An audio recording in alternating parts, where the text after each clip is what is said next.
Salam dostlar, bu video keçən ilin məzunlarına və ya əvvəlki illərdə məzun olan şəxslərə bu il imtahan verəcək şəxslər üçündür. Təbii ki, digər abituriyentlər və digər siniflərdə oxuyan şagirdlər də qulaq asa bilər. Mənə rəylərdə məzun olmuş şəxslərdən bir çox mesajlar gəldi, şəxsi olaraq da, Instagramdan da. Mesajlar gəldi ki, müəllim, bizim üçün də bir xüsusi video çək. Bizə kifayət qədər, belə deyək də, qayğı göstərilmir, kifayət qədər vaxt ayrılmır. Ancaq abituriyentlər 11-ci sinifdə oxuyanlar və ya 9-cu sinifdə oxuyan şagirdlər üçün daha çox mənbələr və yaxud da ki, vəsaitlər və yaxud da ki, videolar var. Və haqlı olduqlarını gördüm. Onun üçün də bu video xüsusi olaraq onlar üçün hazırlanıb. Əvvəla onu qeyd edeyim ki, dostlar, məktəbi hansı ildə bitirməyinizdən asılı olmayaraq, yəni əvvəlki ilin məzun ola bilərsiniz, bu ilin məzun ola bilərsiniz, universitet məzun ola bilərsiniz, magistr məzun ola bilərsiniz, universitetdə oxuya bilərsiniz, kollecdə oxuya bilərsiniz, fərqi yoxdur. Bütün şagirdlər şəxsən mənim üçün, öz adımdan danışıram, şəxsən mənim üçün kifayət qədər dəyərlisiniz. Sizə insan olaraq yüksək dəyər verirəm və siz bizim dünyamızın, gələcəyimizin, ölkəmizin gələcəksiniz, hər biriniz dəyərlisiniz və dəyərli və gözəl bir həyata layiqsiniz. Ümidvaram ki və inanıram ki, qarşıda gözəl həyatınız olacaq. Bu videonu mütləq sona qədər dinləyin və sonda bir sürprizim və ya hədiyyəm olacaq sizlərə. İlk olaraq ondan başlamaq istəyirəm ki, keçən il və ya ondan əvvəlki il məzun olan şəxslər, yəni sizin, belə deyək də, universitetə qəbul olmamağınızın dəqiq səbəblərini bilmirəm. Çünki hər kəsdə bu fərqli ola bilər. Kimdəsə ola bilər ki, az bal yığıb, qəbul ola bilməyib. Və yaxud da ki, normal nəticə göstərib, yəni kifayət qədər normal, belə deyək, bal yığıb, amma ixtisas seçimini, kodlaşdırmanı doğru eləməyib, ona görə qəbul ola bilməyib. Bəzi də ola bilər ki, balı kifayət qədər yaxşıdır, sadəcə istədiyi fakültəyə qəbul olmaq üçün kifayət etmədiyinə görə yenidən oxumaq qərarına gəlib və universitetə sənəd verməyib. Bütün hallarda səbəbi nə olursa olsun, sizə əlimdən gələn köməyi eləyəcəm istənilən sahədə. Həm psixoloji dəstək, pedaqoji dəstək, riyaziyyat fənninə olan dəstək, ixtisas seçimində olan bütün sahələrdə, bacardığım, bildiyim bütün sahələrdə sizə dəstək olmağa hazıram. İndi belə deyək, imtahana demək olar ki, bir ay qalıb. Bu son bir ayda sənin həyatında bir çox şey dəyişə bilər. Təbii ki, bunun fərqində olsan, analiz eləsən və müəyyən şeyləri dəyişdirməyə çalışsan, imtahanda da balın istər-istəməz avtomatik yüksələcək. Amma əvvəlcə bir həqiqəti qəbul etmək lazımdır. Keçən ilin və ya ondan əvvəlki illərin məzunlarında təəssüf ki, bir çoxunda belə bir hiss var, mən uduzdum. Yəni, hamı universitetə getdi, hamı universitetə qəbul oldu və ya kollecə qəbul oldu, mən qəbul ola bilmədim. Hər kəs davam elədi həyatına, irəli getdi, mən geridə qaldım. Mənim bir ilim boşuna getdi. Bütün bunlar bir kənara, ən ağır olanı isə ətrafınızdakı insanların, başda ailəniz daxil olmaqla. Yəni, sevdiyiniz insanlar ola bilər, qohum-əqrəb ola bilər, dost-tanış ola bilər. Bunların suallarıdır. Yəni, ola bilər ki, rastlaşmısınız ki, hələ də hazırlaşırsan. Nə oldu, keçən il qəbul ola bilmədi? Niyə alınmadı? Səncə bu il alınarmı? Kimi iynələyici sözlər, motivasiya qırıcı, əhval korlayan sözlər. Səncə bu il alınacaqmı? Əslində, yəni elə tonda da deyir ki, o sözü sanki inanmır da, yəni sənə daxildən. Səncə bu il alınar, keçən il alınmayıb, bu ildə bəlkə hazırlaşmayasan. Demir, amma onu hiss elətdirir. Əsas məsələ də hissdir. Yəni, bu suallar, bu kimi davranışlar ola bilər ki, bu sözlü olaraq sizə qarşı deyirlər, birbaşa özünüzə deyirlər. Bəziləri isə sizə güya dəstək olurmuş kimi və yaxud da ki, təsəlli olurmuş kimi sözlər deyib, amma daxilən başqa bir hiss və düşüncədə olan şəxslər var. İnsana ən pis təsir edən, ən ağır təsir edən əslində onlardır. O kimi hallar, davranışlar, emosiyalardır. Və burada dostlar, sizə demək istəyirəm ki, bu ətrafınızdakı səs-küydən, belə deyək. Çünki o şəxslər ki, sizə bu boş, daha doğrusu sizi incitməyə çalışırlar, bilərəkdən və ya bilməyərəkdən. Burada uşaqlar, onun bir mənası yoxdur. Yəni araşdıraq ki, bu şəxs bunu bilərəkdən eləyir. Bilərəkdən eləyirsə təbii ki, daha pisdir. Və ya bilməyərəkdən eləyir. Bilirsiniz, yəni bir hadisənin, bir qəzanın baş verməsi onun bilərəkdən və ya bilməyərəkdən olmasının sizə vurduğu zərəri belə deyək də azaltmır və ya sizə göstərdiyi mənfi təsiri azaltmır. Bilməyərəkdən eləyib, cahillikdən eləyə bilərlər, bilməməzlikdən eləyə bilərlər və ya bilərəkdən eləyə bilərlər. Dəxli yoxdur. Bütün hallarda o zərbə sizə dəyir və yəni sizi incitmiş olurlar. Ruhunuzu, emosiyalarınızı, psixologiyanıza mənfi təsir eləmiş olurlar. Bütün bu səs-küyü biraz kənarlaşdırmağa çalışın, xüsusən bu 30 gündə. Çalışın ki, sizə, sizin emosiyalarınıza, sizin daxili aləminizə, ruhunuza, ətraf aləmi, yəni bura ailəniz də daxildir. Çox təəssüf ki, bəzən ailələrdə bilirsiniz də belə bir atalar sözümü deyim, belə bir həqiqət var. İnsana ən böyük zərbəni onu ən çox sevən, ən çox yaxın olan insanlar vurur. Çox təəssüflər olsun ki, belədir. Yəni belə deyim də, hansısa videoda belə bir söz eşitmişdim. İngilis kanalı idi, səhv eləmirəmsə. Deyirdi ki, insanın evini, yəni bizim dilə doğru tərcümə etsək, insanın evi, bir insanın, xüsusən şagirdlər üzərindən vurğulayırdı onu. Evini tikən də anasıdır, evini yıxan da anasıdır. Təbii ki, burada ev yıxan ana, ev tikən ana demirəm. Yəni onların davranışlarını vurğulamağa çalışır. Hansı davranışlar şagirdin, övladın gələcəyini formalaşdırır, evini tikir, hansı davranışlar isə əksinə onu olanı da dağıdır. Təbii ki, burada heç bir valideyn, heç bir ana, ata bunu bilərəkdən eləmir. Çünki bilərəkdən eləsələr onlar artıq cani olurlar da. Yəni heç kimin övladına bilərəkdən pislik eləməyə çalışmaz. Yaxşılıq etmək istəyərək, amma zərər vermiş ola bilərlər. Əvvəlcə bunun fərqində olmaq lazımdır. Yəni sizdən yaşca böyüklər və ya valideynləriniz və ya müəllimləriniz, qohum-əqrəbə, əmi, dayı, bibi, xala fərqi yoxdur. Bunun fərqində olmaya bilərlər. Amma bütün hallarda bu bizim fərqində deyillərsə, yəni belə deyək də, siz ən azından bunun fərqindəsiniz. Ən azından baxın, mənə qulaq asırsınızsa hal-hazırda bu video qarşınıza çıxıbsa, siz artıq müəyyən şeyləri öyrənməyə başlamısınız və bu fərqindəliyi qazanandan sonra həyatınızda müəyyən dəyişikliklər ola bilər. Sizin sevdiyiniz şəxslər bu kimi davranışlarla sizə qarşı belə davranışlar nümunə, daha doğrusu göstərmirlər və ya bu cür davranmırlar. Amma siz bunu bilirsinizsə, buna uyğun davranışlar formalaşdıra bilərsiniz. Ən azından onların təsirini minimumlaşdırın.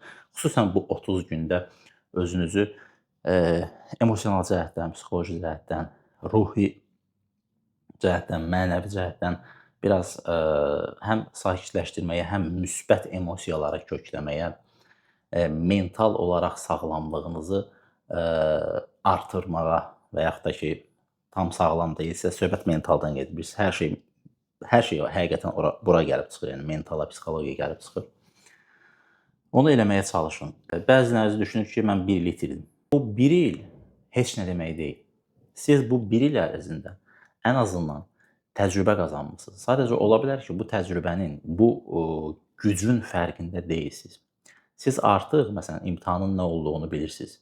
Əsl imtahan, real imtahanı yaşamısınız. İstər buraxılış imtahanı olsun, istər blok imtahanı olsun.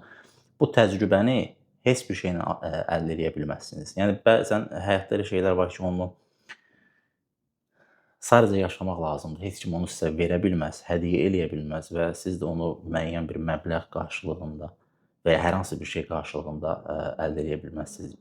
Onu mütləq ki, özünüz yaşamalısınız və bəzi şeylər yalnız yaşayandan sonra öyrənmək olur. Əslində, bəzi şeylər yox, bir çox şeylər belədir. Yalnız yaşayandan sonra bəlli olur. Və sizin əslində üstünlüyünüz ondan ibarətdir ki, yəni ən azından cari ildə bu il 11-ci sinifdə oxuyan abituriyentlərdən siz artıq real imtahanın nə olduğunu bilirsiniz. Buraxılışı da, bloku da. Və keçmiş səhvlərinizdən də xəbərdarsınızsa, analiz eləmişsinizsə, mən nəyi harda səhv eləmişdim, niyə səhv eləmişdim, qəbul olmama səbəbim nə idi? Bunu ciddi, analitik şəkildə analiz eləyib səbəblərini, kökünü tapmısınızsa və onu necə aradan qaldıracam üsullarını kəşf eləmisinizsə, əmin olun ki, bu imtahanda və blok imtahanı verəcəksinizsə, orada da istədiyiniz uğuru əldə edə biləcəksiniz. Yəni imtahan təkcə belə deyək də bilik oyunu yox, eyni zamanda psixologiya oyunudur. Yəni psixologiya yarışıdır. İlk bundan əvvəlki videomda da təşəkkür edirəm ki, kifayət qədər əslində uğurlu video olduğunu düşünürəm əslində.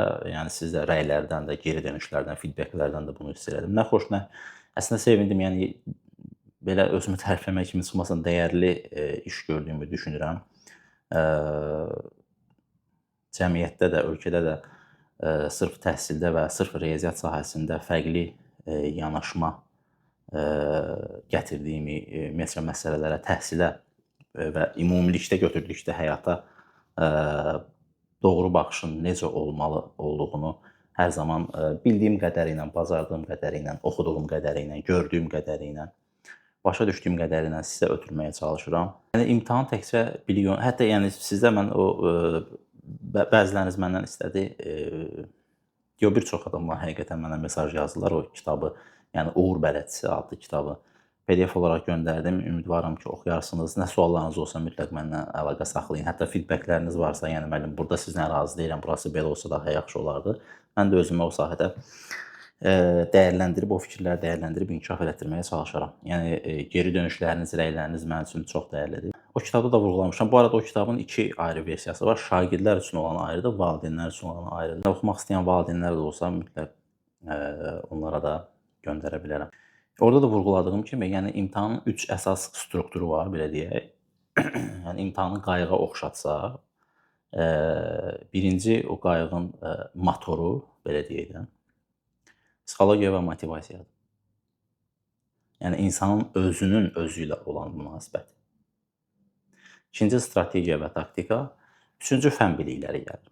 Yəni siz imtahanda öz psixologiyanızı, motivasiyanızı, imtahan anını, doğru sual həll etmə taktikalarını, vaxtın idarə olunmasını, həyəcan, stres baş verərsə onun idarə olunmasını bilmirsinizsə və idarə edə bilmirsinizsə, nə qədər yaxşı biliklərə sahib olursunuzsa olun, ən adi imtahan ərzində xırda bir şey ola bilər. Tutaq ki, listeningdə yaxşı eşitməyə bilərsiniz və yaxud da ki, hansısa bir şagirdin nəzarətçi arasında bir problem ola bilər. O sizə mənfi təsir eləyər, həyəcanlanarsınız, stres, qorxu artar. O anı idarə edə bilmirsinizsə, riyaziyyatı və ya digər fənləri nə qədər mükəmməl bilirsinizsə bilin, bildiyinizi də yaxşı yazmayacaqsınız və ya yaza bilməyəcəksiniz. Bu da sizin imtahan nəticələrinizə və gələcək təhsil həyatınıza mənfi mənada təsir göstərəcək. O baxımdan bu nüanslara diqqət eləmək çox vacibdir. Bu video əgər sizin qarşınıza çıxıbsa, demək ki, siz hələ də mübarizə aparırsınız və sizi səmimi qəlbdən təbrik edirəm. Yəni diqqətlə qulaq asırsınızsa, tətbiq eləməyə çalışırsınızsa, demək ki, siz həyatla mübarizə aparırsınız, özünüzlə mübarizə aparırsınız. Əslində ən böyük mübarizə insanın özünün özü ilə olduğu mübarizəsidir, daxili mübarizədir ki, ən çətin mübarizə də əslində budur. Yəni belə deyək də, insanın özü ilə olan mübarizəsi əslində o Instagramda falan şəkillərdə görmüsünüz, elə bir böyük bir daşdır, qranit tutaq ki. İnsan öz heykəlini yaratmağa çalışır. Bu ən çətin prosesdir. Yəni özünü inkişaf elətdirməyə çalışır. Həm daxili aləmini, mənəvi aləmini, ruhi aləmini. Psixika bəzən bizim çox təəssüf ki, cəmiyyətdə. Bu arada burada yəni belə deyək də, mən psixoloq deyiləm və yaxud da ki, o sahədə təhsil də almamışam. Amma işimin tərkib hissəsidir. Mən pedaqoji və psixoloji, yəni müəllim olaraq psixologiyanı, işimə lazım olan qədərini və pedaqogikanı bilməliyim. Xüsusən çünki mən insanlarla işləyirəm, şagirdlərlə işləyirəm və onlar xüsusi həssas yaş qrupudur.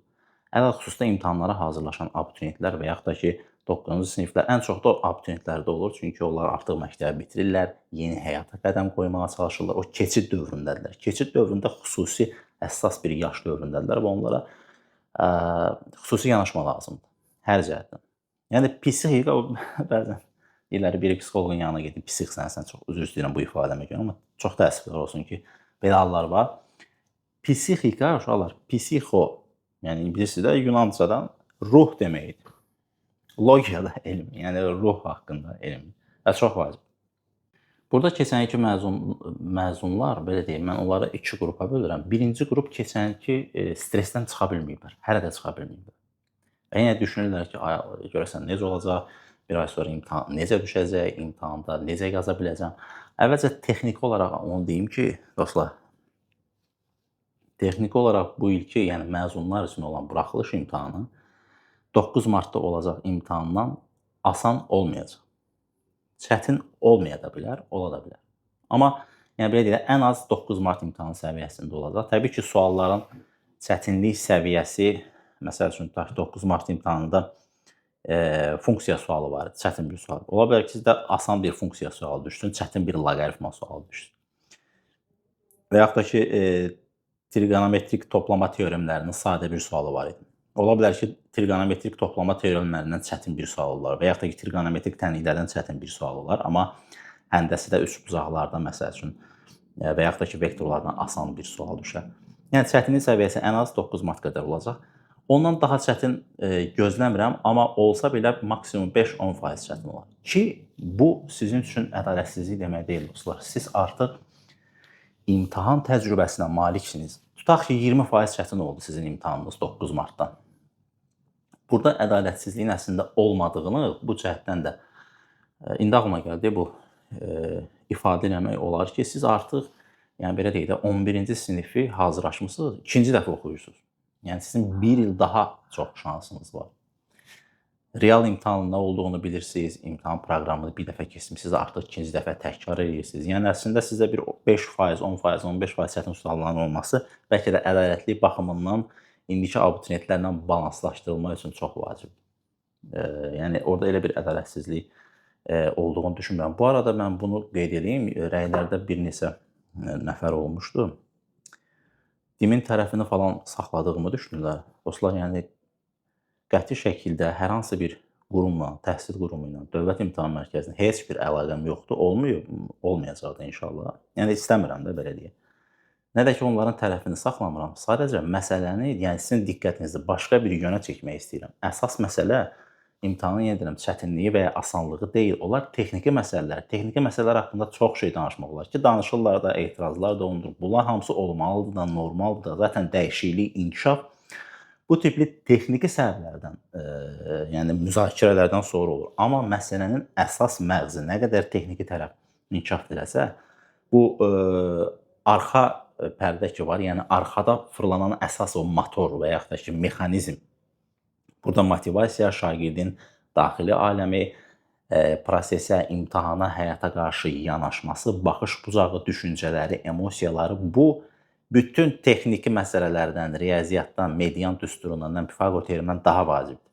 Çünki burada problem olanda siz bildiyiniz Pifaqor teoremini sadə şəkildə gedib imtahanı tətbiq edə bilməyəcəksiniz. Həyəcanı idarə edə bilməyəndə 5-i 2-yə vurub 18 də yaza bilərsiniz. Ona görə bura çox vacib. Birinci qrup deməli stresin altında qalanlar, hələ də o stresdən çıxa bilməyənlər. İkinci qrup, onlar keçən ilki imtahanın məğlubiyyət kimi yox, yəni mən uduzdum deyə fikirləşmirlər. Əslində təcrübə qazandım deyə fikirləşirlər. Keçən il səhv etdim, bu il o səhvimi düzəldəcəm. Yəni ikinci şans kimi qiymətləndirirlər. Və həqiqətən ikinci şans hər kəsə verilmir. Əgər bu şans sizə verilibsə, məsəl üçün, bizim dövrümüzdə indi müqayisə olaraq heç bir halda yaxşı bir şey deyil, doğru bir şey deyil, faydalı bir şey də deyil, zərərlidir başdan sona. Demək olar istənilən müqayisə. Yəni ən azından ikinci şansınız var da, mənə nisbətdə, mənim yaş qrupuma nisbətdə bizdə ikinci şans yox idi. Bir dəfə imtahan verirdin də, yəni. Blok imtahanı 2 mərhələdə keçirilir. İkinci şansınız var. Kəsildiniz, ikinci dəfə imtahan verə bilərsiniz. İndi inşallah növbəti illərdə yəqin ki, Dövlət İmtahan Mərkəzi buraxılış imtahanında 2 cəhdə keçirərlər. Yəqin ki, olar inşallah.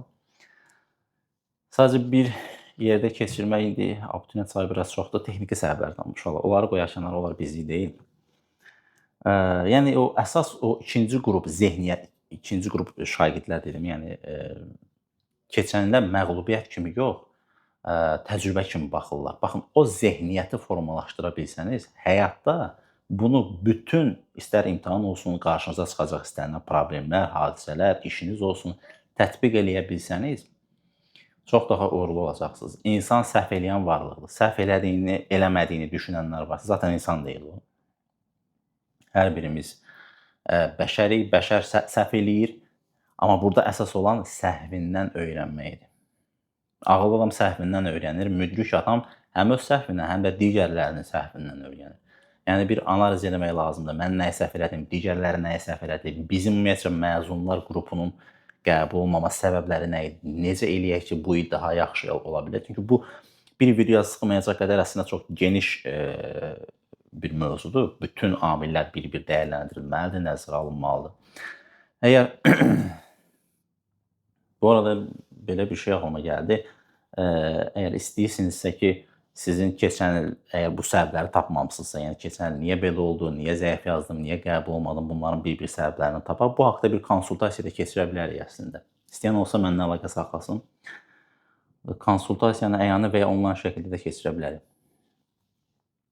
Ən azından dəqiq analiz eləyərik və səbəblərini tapıb növbəti 30 gün ərzində əlimizdən gələn qədər onları düzəldib və imtahanda doğru şəkildə bildiklərimizi tətbiq edib maksimum uğura çata bilərsiniz. Yəni bunu analiz eləyərkən də bu şeylərə diqqət eləyin. Ən azından bunu çox yaxşı yadda saxlayın inşallah. Səmimi olun, dürüst olun. Daxili səsinizə, düşüncələrinizə qulaq asın. Səbəb nə idi? Mövzunu mu yaxşı bilmirdin? Vaxt çatmadı mı? Stres mi oldu? Onu idarə eləmək mi çətin oldu? Və yaxud da ki, idarə eləyə bilmədin? Və yaxud da ki, vaxtı doğru bölmədin? Və yaxud da ki, digər texniki səbəblər? Və yaxud da ki, digər psixoloji və yaxud da ki, mənəvi səbəblər, belə deyək. Yəni, imtahan günü səhər oyananda və yaxud da ki, imtahandan bir neçə gün əvvəl, bir gün əvvəl hər hansı həyatınızda baş verə biləcək negativ bir hadisə sizin əhvalınızı təsir edə bilər. Əhvalınızda təsir isə imtahanda o mütləq göz təsirini göstərəcək. Ən azından bir sual yaxşı yazmayacaqsınız və ya yaza bilməyəcəksiniz və ya yazdığınızı da səhv eləyəcəksiniz. Və yaxud da ki, ixtisas seçimində səhv elədiniz, plan proqramsızmı çalışırdınız? O çox vacibdir. Strategiyanız var idimi? Taktikanız var idimi? Sualları necə həll edirdiniz? Ardıcıllıq necə idi fənlər arasında? Bu suallara dəqiq cavab verib analiz etmək lazımdır. Bu son bir ayda necə eləyək ki, bəs, necə daha doğrusu eləməlisiniz ki, daha uğurlu, ən azından keçən ilə baxana daha uğurlu nəticələr əldə edə biləsiniz. Daha uğurlu nəticələr əldə eləməsəniz də dostlar, ola bilər ki, tutaq ki, daha çətin oldu. Keçənlikindən də az bal yığdınız. Burada bir problem yoxdur əslində.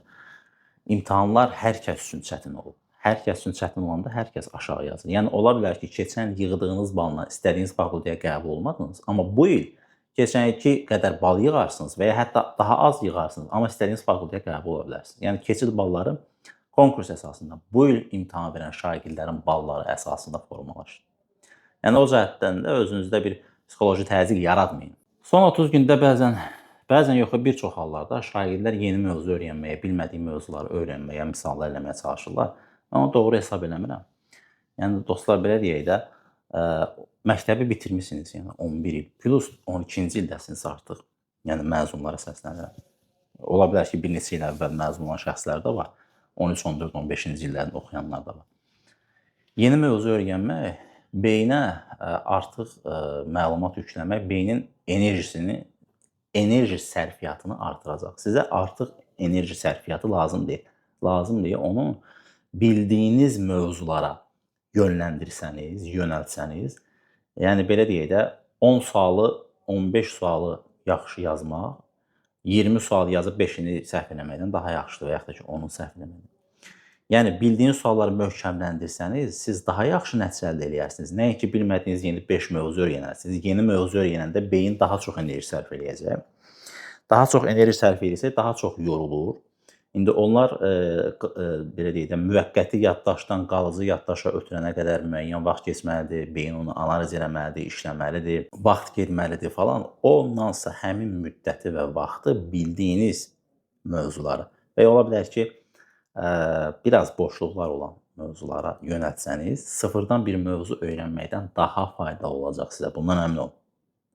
və bacardığınız qədər çoxlu sınaqlar işləməyə çalışın. İndiyə qədər düşmüş bütün buraxılış imtahanı suallarını işləyin. Biraz da blok imtahan suallarından da işləmək olar ki, çətin tipli suallar olanda ən azından belə deyək də sualdan qorxmayasınız və müəyyən şeyləri yaza biləsiniz. Xüsusən də o açıq tipli suallarda. Yəni belə deyək də, o 7 sualın yarısını belə yazsanız, hər sualın yarı həllini yazsanız, bir 2-də 1 bal, 3-də 1 bal alacaqsınız. O da ümumi 44 balda bir 20-30 bal məsələn toplamaq olar. Digərlərindən də 40 bal, 50 bal və görürsünüz ki, 70-80 bal yığmışsınız. Təbii ki, daha çox yığanlarınız da mütləq ki var və olacaq. Bir də dostlar, bunu deyim ki, həyatda qəbullanmaq və fərqində olmaq çox vacib iki xüsusiyyətdir. Yəni, həyatımda baş verənlər niyə baş verdi, səbəbi nə idi, mənim və yaxud da ki, birinci özünüzü tanımaq çox vacibdir. Mən necə bir insanam, hansı xarakterdə olan insanam, həyəcanlıyam, stresliyəmmi, həyatımda baş verən neqativ və pozitiv hadisələrə hansı dərəcədə və hansı tərzdə reaksiyalar verirəm. Birinci, bunu fərqində olmaq lazımdır. İkinci, bunu dürüst və səmimi şəkildə qəbul eləmək lazımdır. Üçüncü addım isə bunun fərqində olub qəbul elədikdən sonra, çünki çox adam birincidə elə çıxır işdən, oyundan çıxır. Çünki fərqində deyil. Deyirsənsə də izah edirsən, xüsusən biraz yuxarı yaş qrupunda olan insanlarda olur, qəbul eləmirlər. Çünki oturmuş bir sistemi var, onu yıxmaq çətin məsələdir. Mənim də işim onlarla deyil təbii ki, sizin kimi şagirdlərlə, yəni daha gənc yaş qrupunda olan insanlardan. Çünki sizdə yeni informasiya qəbul eləməyiniz daha rahatdır və tabuları və yaxud da ki, stereotipləriniz də daha azdır və siz əslində daha çox inkişaf yönlüsünüz. Nəysə, o mövzunu çox uzatmayayım. Çox geniş mövzudur. Yəni, bir çox insan onu demək istəyirdim, fərqindəlikdə artıq imtahandan çıxır, daha doğrusu oyundan çıxırlar, həyat oyundan çıxırlar. Çünki fərqində deyirlər. Fərqindəsinizsə, fərqində olan insanların da bir çoxu ikinci mərhələyə keçə bilmirlər. Qəbullə, fərqindədirlər. Yəni, bilirlər ki, mən həyəcanlıyam, stresli insanam, mənim təbiətim belədir və yaxud da ki, məndə təşviş normadan daha çox. Fərqindədirlər, amma onu qəbul eləmək istəmirlər. Deyirlər, yox, məndə o yoxdur və yaxud da ki, varsa da o qədər deyil. Qəbul eləmək istəmirlər. Fərqində olmursansa və ya fərqində olub qəbul eləmirsənsə, sən inkişaf edə bilməyəcəksən. Birinci, kim olduğunuzu, nə olduğunuzu, hansı xüsusiyyətlərə malik olduğunuzu, həyatda nə istədiyinizi, bunun fərqində olun. İkinci mərhələdə onu qəbul edin. Üçüncü mərhələdə necə eləyə bilərsiniz ki, o əngəlləri aşaraq özünüzü maksimum dərəcədə inkişaf elətdirib daha yüksək uğurları əldə edə biləsiniz. Amma burada mükəmməllik tərəsinə düşməyin, dostlar. Yəni, belə bir videom da var, bilmirəm haradadır, tapsam linkini, yəni hansı videodur, tapsam linkini rəylərdə yazacağam, onu da izləyin. Mükəmməllik videomda shorts videosudur, səhv eləmirəmsə. Normalda 100 ədədi 80-dən böyükdür, düzdürmü? Mükəmməllik videosunda qeyd eləmişdim, mükəmməlliyətçilik mövzusunda 80% 100%-dən daha çoxdur. Yəni, siz 80%, belə deyək də, imtahanda, riyaziyyatda 80 balı yığmaq üçün sərf elədiyiniz 80 qram tutaq ki, enerji sərf edirsinizsə, o 80-dən 100-ə, yəni 20 balı yığmaq üçün 160 qram, yəni o ilk 80-i yığacağınız, ilk 80 bala sərf elədiyinizdən 2 qat, 3 qat daha çox vaxt və enerji sərf eləyəcəksiniz. Ondan sonra həmin o 20 bal əlavə eləməkdənsə, ora sərf elədiyin vaxtı və enerjini, digər fənlərdən də 80 bal, 90 bal yığmağa sərf eləsəniz, zaten 200 balı, 250 balı rahatlıqla keçmiş olursunuz. Yəni 100 bal yığacam deyə, riyaziyyatdan 100 bal yığacam deyə və ya ana dildən 100 bal yığmaq üçün bütün enerjinizi və vaxtınızı ora sərf eləməyin. Əgər, dostlar, bu 30 gündə planlı işləsəniz, əvvəlcə bir plan qurmaq çox vacibdir. Hər işin başı, əvvəli bir motivasiyanın, psixologiyanın, doğru mental düşüncənin formalaşmasıdır. İkinci məqam plan proqramının olmasıdır və ona nizam-intizamlı şəkildə, məsuliyyətli şəkildə əməl eləmək. Bu çox vacib. Yəni, bu 30 gündə birinci mental olaraq özünüzü, belə demək mümkünsə, sazlayın. Mənfi tərəflərinizi və ya mənfi xüsusiyyətlərinizi yazın. Yazmaq çox vacibdir uşaqlar. Sivilizasiya, inkişaf, bu gün dünyanın gəldiyi bu inkişaf nöqtəsi yazının kəşfindən sonra olub. Bir var şifahi xalq ədəbiyyatı, bir də var yazılı ədəbiyyat, düzdürmü? Yazı olmasaydı biz ümumiyyətlə yəni cəmiyyət, dünya inkişaf edə bilməz. Çünki biz məndən əvvəl babamın, atamın, ulu babalarımızın hansı inkişaf yolundan keçdiklərini, nələr kəşf elədiklərini yazıb qoymasaydılar və yaxud da ki, mən indi bu videonu çəkirəm, bunu çəkib YouTube-a qoymasam, gələcək nəsil belə deyək də, mənim nə kəşf elədiyimi, düzdür, kəşf eləməmişəm yenə də, yəni fikrimi çatdırmaq istəyirəm də, öyrənə bilməyəcəklər. Onlar bizdən əvvəlkilər əldə elədikləri, kəşf elədikləri inkişafı deməli, yazıb qoyublar. Biz onlardan öyrənmişik, ondan sonra biz də onların üstünə qoyuruq ki, inkişaf baş versin. Yazı çox vacibdir, xüsusən də riyaziyyatda. Ümumiyyətlə, həyatınızın istənilən sahəsində. Bir dənə vərəq götürün. Mənfi tərəflərinizi yazın, müsbət tərəflərinizi yazın. Keçən ilki imtahanı analiz edin, səbəblərini yazın. Sonra buradan, yəni bunun fərqində olun və qəbul edin. Sonra uğur strategiyanızı qurun. Bu 30 günlük proqram müəyyənləşdirin. Hər gün bu qədər saat oxuyacağam, bu fəndən bu qədər dərs çalışacağam və yaxud da ki, 30 gün ərzində riyaziyyatda tutaq ki, 20 mövzunu təkrarlayacağam, hər mövzudan 70 sual həll eləyəcəm, bu qədər hər gün bir sınaq yazacağam. Məsələn, hər gün səhər imtahanlar 11-də başlayır da, Dövlət İmtahan Mərkəzinin imtahanları. Məsləhət görərdim ki, bu 30 gün ərzində 30 sınaq işləyin. Tamam, 4 dənəsini çıxar, bazar günləri istirahət edin, 26 sınaq işləyin. Hər gün səhər saat 11-də sınaqları götürün, amma ingilis dili, riyaziyyat və ana dili, üçün bir yerdə. Listeningi eləmək evdə bilmirəm, alınacaq, alınmayacaq sizdə. Ən azından listening olmayan hissələri eləyin. Yəni, saat 11-də özünüzə vaxt qoyun, başlayın, sınağı eləyin, tam. 30 ingilis dili, 30 Azərbaycan dili 21, yəni 85 suallıq hər gün səhər saat 11-də 30 gün tutaq ki, vaxtınız var, 26 dənə sınaq işləyin və ya hər gün birini işləyin, 30 dənə sınaq işləyin. Real imtahan, onsuz da təcrübəniz var, biraz da özünüzü inkişaf elətdirin. İmtahandan sonra amma mütləq bir yarım saat falan fasilə verin, oturun səhvlərinizi, yəni yoxladıqdan sonra səhvlərinizi analiz edin, səhvinizi niyə elədiyinizi tapın dostlar, bu çox vacib.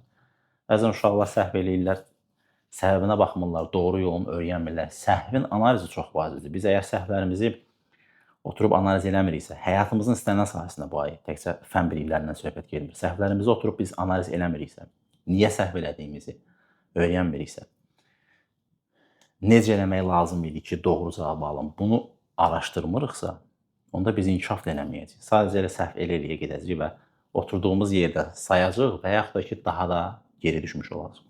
Ağlıma gəlmişkən bunu da deyim, bəzən həyatda dostlar,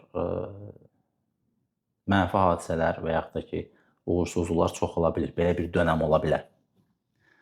Amma o dönəm, inanın ki, bir çox hallarda həyat sizi daha da irəli atmaq üçün ox məsələsi var. Oxu çəkəndə arxaya çəkib sonra daha da sürətlə qabağa atırlar. Yəni bu bir ili, düzdür, mən bu videonu bir ay qalmış çəkirəm, amma yenə də bir ayda az müddət deyil. Yəni itirməmisiniz dostlar, təcrübə qazanmışsınız. Əgər indiyə qədər ki, vaxtınızı da oxumaqla doğru şəkildə sərf eləmişsinizsə oxumağa, hazırlaşmışsınızsa, yəni həyat sizi bir il geri salıb, amma gələcəkdə inanın ki, siz bəlkə də indiki abituriyentlərdən daha da uğurlu ola biləcəksiniz. Yəni, bu video təkcə motivasiya vermək üçün deyil, yəni düzdür, motivasiya da var işin içində, sadəcə quru motivasiya olsun istəmirəm. Yəni, həm öz təcrübəmdən, yaşadıqlarımdan, oxuduqlarımdan və ya ətrafda gördüklərimdən. Yəni, bunu yadda saxlayın. Mütləq birincisi öz səhvlərimizdən öyrənməliyik. İkincisi də digərlərinin, ətrafımızdakı insanların səhvlərindən öyrənməliyik. Mütaliə çox vacibdir dostlar. Yarıma düşmüşkən də deyim. Əgər indiyə qədər həyatınızda kitab oxuma alışqanlığı, vərdişi yoxdursa, bu 30 gündə onu qazanmaq bir o qədər real deyil. Amma ən azından bundan sonraki dövrünüzdə mütləq onu qazanın. Rəylərdə səhvləmirəmsə yazmışlar. Ədəbiyyat çox vacibdir dostlar. Hətta deyərdim, yəni riyaziyyat daxil digər bütün fənlərdən çox vacibdir. Burada ədəbin nəzəriyyətindən söhbət gelmir. Qoşma nədir, nə bilim. İndi yadıma deyil, vəzinlər falan, dəqiq yadıma deyil. Mütaliədən gedir, bədii əsər oxumaqdan gedir. Elə baxın öz yazıçılarımız dünya klassiklərindən mütləq hər gün 5 səhifə oxuyun, 10 səhifə oxuyun, amma hər gün eləyin. Bunu vərdiş halına gətirin və yaxud da ki, həftənin tək günləri, cüt günləri, həftədə 3 dəfə, yarım saat, 1 saat vərdiş halına gətirin. Necə də inkişaf elədiyinizi, səssizcə inkişaf elədiyinizi bir müddətdən sonra görəcəksiniz. Yəni oxuyan kimi bir şey olmayacaq. Təbii ki, onu vərdiş halına gətirəndən sonra həyatı daha yaxşı anlayacaqsınız. Mental sağlamlığınız güclənəcək. İnsan olaraq özünüzü daha güclü, daha motivasiyalı hiss eləyəcəksiniz. Və bundan əmin olun dostlar, sən və ya siz keçən ilin nəticəsindən ibarət deyilsiniz. Sən artıq bu ilin yeni potensialısan. İkinci şansın var. Əsas məsələ bu 30 günü necə istifadə eləyib imtahanda necə daha uğurlu ola bilərəm sualını vermək və onun üçün yazılı strategiya qurmaq. 3 hissəyə bölün. Mental sağlamlıq, mental psixoloji sağlamlıq, motivasiya. İkinci hissə strategiya və taktika imtahan anında necə vaxtımı, həyəcanımı, stressimi idarə edəcəm. Üçüncü də fən biliklər. Bu 3 istiqamətdə plan proqram qurun və ona 30 gün ərzində məsuliyyətli şəkildə, ciddi şəkildə, nizam-intizamlı şəkildə riayət edin. Və əmin olun ki, mütləq yaxşı olacaq. Məsələn, bu düşüncə tərzini, bu zehniyyəti özünüzdə formalaşdıra bilsəniz, nəticənizdən asılı olmayaraq uşaqlar, özünüzü yaxşı hiss edəcəksiniz. Mən dəfələrlə bunu vurğulamışam, yenə vurğulayıram.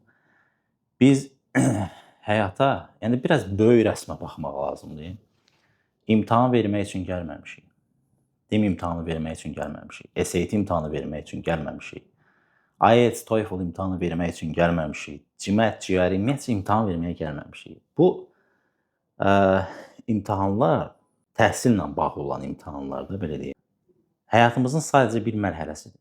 Biz bundan maksimum dərəcədə faydalanmalıyıq, öyrənməliyik. Niyə? Həyatda daha da uğurlu ola bilər. Yenə deyirəm, uğur burada hər kəs üçün fərqlidir. Amma yadda saxlayın. Tutaq ki, biri uğurlu olmaq istəyir, çoxlu pul qazanmaq istəyir. Biri yaxşı mütəxəssis olmaq istəyir, həkim olmaq istəyir. Biri biznesmen olmaq istəyir. Onun üçün uğur olur. Bütün hallarda biz uğuru niyə qazanırıq? Niyə uğurlu olmaq istəyirik? Özümüzü yaxşı hiss eləmək üçün. Yəni, hər şeyin kilit nöqtəsi odur. İnsan özünü yaxşı hiss eləmək istəyir. İnsan xoşbəxt olmaq istəyir. İndi xoşbəxtlik də insandan insana fərqlənir. Yəni, son məqsəd, son hər kəsin içində olan, beynində, ürəyində, qəlbində, emosiyasında, ruhunda olan son məqsəd özünü yaxşı hiss eləmək. Günün sonunda özünüzü yaxşı hiss eləmək. Bu imtahanla olar, bizneslə olar, işlə olar, ailə ilə olar, uşaqlarla olar, fərqi yoxdur. O sahəni tapın. Yəni, sözümün birini qoyub o birisini danışıram, söz açır. Bu zehniyyəti, düşüncə tərzinizi özünüzdə formalaşdıra bilsəniz, inanın ki, 19 apreldə olan və ya 9-cu siniflər bu imtahana baxırsa, 9-cu sinif buraxılış imtahanlarında və ya blok imtahanlarında ki, nəticənizdən asılı olmayaraq dostlar, özünüzü yaxşı hiss edəcəksiniz. Özünüzü yaxşı hiss edəcəksinizsə, ola bilər ki, məsəl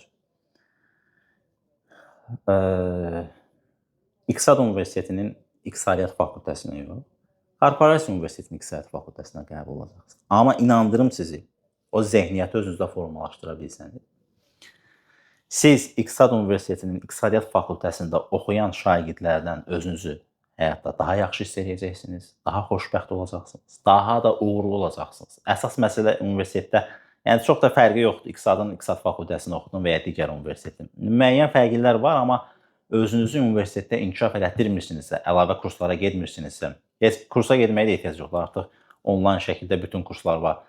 Dünyada Udemy kimi platformalar var, Coursera kimi platformalar var. Oturduğunuz yerdən hər şeyi, bir çox şey ən azından öyrənə bilərsiniz.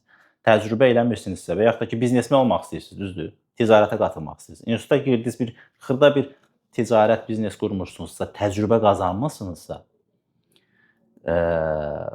harada oxumağınızın çox da bir önəmi yoxdur. Çünki İqtisad Universitetində oxusanız, Baş Dövlət Universitetində oxusanız, Ali Mühəndislik Məktəbində, Neft Akademiyasında oxusanız, onlar sizə, bütün universitetlərə, bütün dünya universitetləri sizə nəzəri biliklər verir.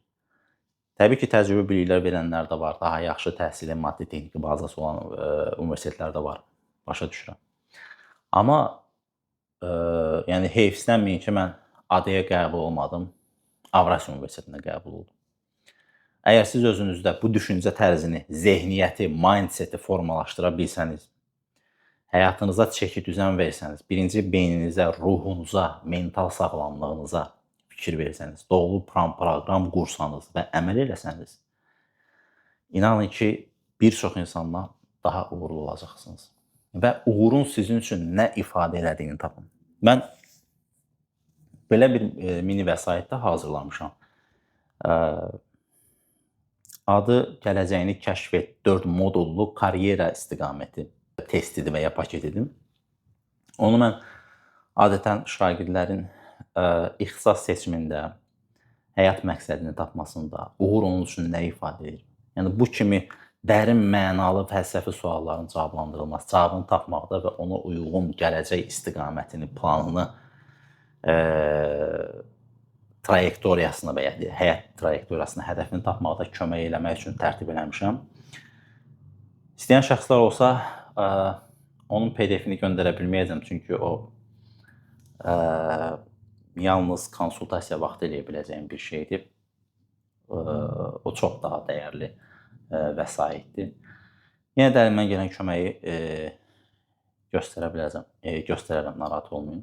Belə dostlar, demək istədiyim əsas məqamlar bunlar ibarətdir. Hər birinizə bu video, bir daha vurğulayıram, xüsusi olaraq məzunlar üçün hazırlanmışdır. Hər biriniz çox dəyərlisiniz. İnsan olaraq, insan olduğunuz üçün dəyərlisiniz. Sevilməyə, hörmət edilməyə layiqsiniz. Kimsə əgər bu sevgini və dəyəri sizə vermirsə, problem burada sizdə yox, ətrafınızdakı insanlardadır. O insanlardan ya uzaqlaşın, bəzi insanlar da ola bilər ki, məcburi şəkildə uzaqlaşa bilmirsiniz və ya məruz qalırsınız. Onda məruz qalmanı minimumlaşdırın, sizə təsirləri minimum olsun. Və siz bunu eləyə biləcəksiniz, narahat olmayın uşaqlar. Siz kifayət qədər güclüsünüz. Sadəcə bu gücünüzün fərqində olun və ondan doğru şəkildə istifadə edin. Və son olaraq həmişə olduğu kimi, uğur təsadüf deyil, seçimdir. Uğuru seçin. Və son olaraq bunu da deyim, videonun əvvəlində sizə söz verdiyim hədiyyəni açıqlayım. Rəylərdə ilk 3 nəfərə ödənişsiz konsultasiya eləyəcəm. Bütün bu dediyim nüanslara bir yerdə toxunacaq, analiz eləyəcək. İstər əyani şəkildə, istəsəniz də onlayn şəkildə bu konsultasiyanı keçirəcək. Bu günlük bu qədər.